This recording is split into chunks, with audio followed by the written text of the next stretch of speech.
Mapagpalang araw mga kasambuhay. Halina kayo, samahan ninyo kami sa ating pakikinig sa mabuting balita ng Panginoon sa araw na ito.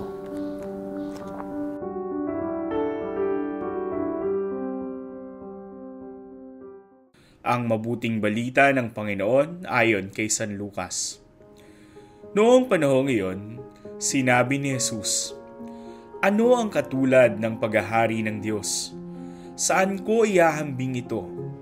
Katulad ito ng isang butil ng mustasa na itinanim ng isang tao sa kanyang halamanan.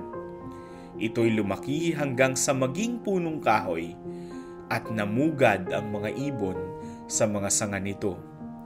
Sinabi pa ni Jesus, "Saan ko itutulad ang paghahari ng Diyos?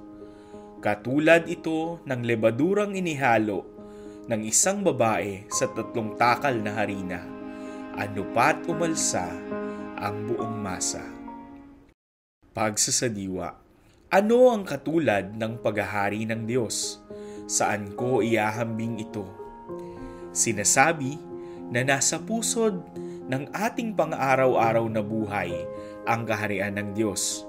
Ang mga mumunting kabutihan, paglilingkod, kaligayahan at pagmamahal na ipinagkakaloob natin sa mga tao sa ating paligid ay waring patikim sa kaharian ng Diyos na lumalaganap at patuloy na umuunlad sa puso ng bawat tao sa daigdig.